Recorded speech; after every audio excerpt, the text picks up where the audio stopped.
Assalamualaikum warahmatullahi wabarakatuh. Shalom, Om Swastiastu, Namo Buddhaya, dan salam kebajikan.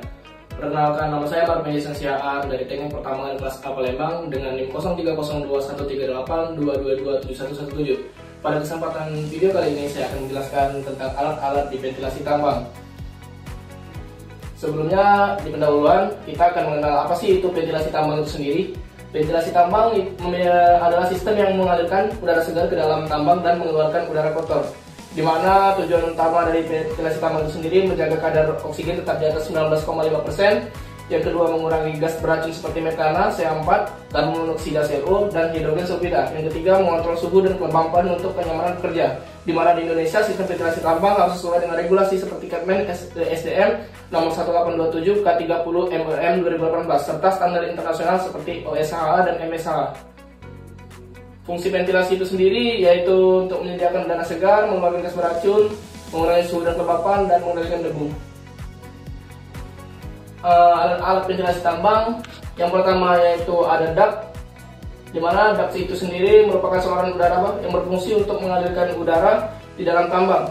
Ada dua jenis duct yang sering digunakan. Yang pertama itu ada rag duct atau baja PVC, lebih tahan lama tetapi sangat sulit dipasang karena di area yang sempit. Yang kedua itu ada flexible duct, di mana itu adalah kayu tahan api, lebih mudah dipasang dan cocok untuk jalur sempit.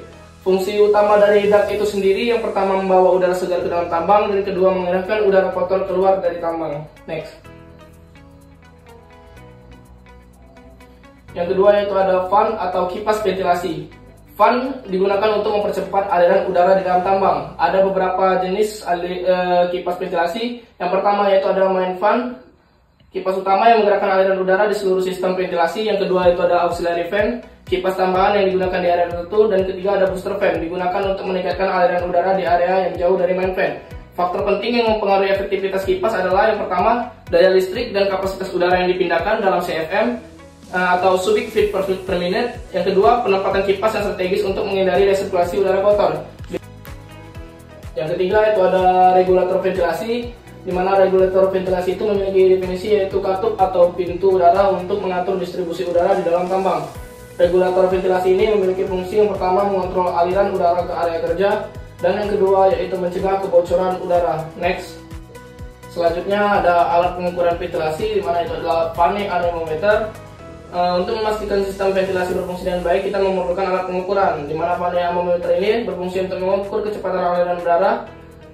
Dengan cara kerjanya baling-baling berputar sesuai kecepatan udara dengan satuan meter per detik. Jenis-jenis vane anemometer ini sendiri, yang pertama ada manual anemometer, di mana menggunakan baling-baling untuk mengukur angin, dan digital anemometer menggunakan sensor elektronik untuk hasil yang lebih akurat. Next. Yang kedua itu ada manometer. Ini adalah alat untuk mengukur tekanan udara dengan jenis yang pertama yaitu ada YouTube manometer menggunakan cairan, dan kedua yaitu ada digital manometer menggunakan sensor elektronik. Selanjutnya ada pitot tube, di mana pitot tube ini sendiri berfungsi untuk mengukur kecepatan udara berdasarkan perbedaan tekanan. Pengaplikasian dari pitot tube itu sendiri banyak digunakan dalam saluran udara atau ducting. Yang kedua digunakan untuk mengoptimalkan sistem ventilasi tambang. Next. Selanjutnya ada sling psychrometer, digunakan untuk mengukur suhu dan kelembapan udara, terdiri dari termometer basah dan kering, di mana fungsinya menghitung kelembapan relatif. Komponen-komponennya sendiri yaitu tadi termometer basah mengukur suhu yang dipengaruhi oleh kelembapan, dan termometer kering mengukur suhu udara sebenarnya. Next. Selanjutnya itu ada alat pendukung untuk ventilasi, ada portable ventilator atau booster fan. Booster fan itu sendiri berfungsi sebagai kipas tambahan untuk mempercepat sirkulasi udara di area yang sulit dijangkau. Keunggulan dari booster fan atau portable ventilator yaitu yang pertama portable dan mudah dipindahkan. Yang kedua meningkatkan kecepatan aliran udara ke area yang lebih jauh. Next. Selanjutnya ada cara kerja dan pengaturan ventilasi. Jadi di sini kita akan membahas bagaimana sih alat-alat ini bekerja secara bersamaan. Yang pertama yaitu ada fan, bekerja sebagai menghisap dan mendorong udara ke dalam tambang. Yang kedua, duct berfungsi untuk mengarahkan udara segar ke tempat kerja dan membuang udara kotor keluar. Yang ketiga ada regulator, berfungsi untuk mengatur distribusi udara agar tetap optimal. Dan anemometer atau pitot tube mengukur kecepatan udara untuk memastikan sirkulasi yang lebih optimal. Yang keempat ada manemometer, mengontrol tekanan udara untuk menghindari risiko ledakan gas beracun. Selanjutnya yaitu ada sling psikometer, ya untuk memeriksa suhu dan kelembapan udara untuk kenyamanan para pekerja. Sebagai catatan, pemantauan rutin sangat diperlukan agar sistem ventilasi tetap berfungsi optimal. Jadi pada kesimpulan video kali ini, saya akan mengambil 3 poin kesimpulan. Yang pertama, ventilasi tambang itu sangat penting untuk keselamatan pekerja.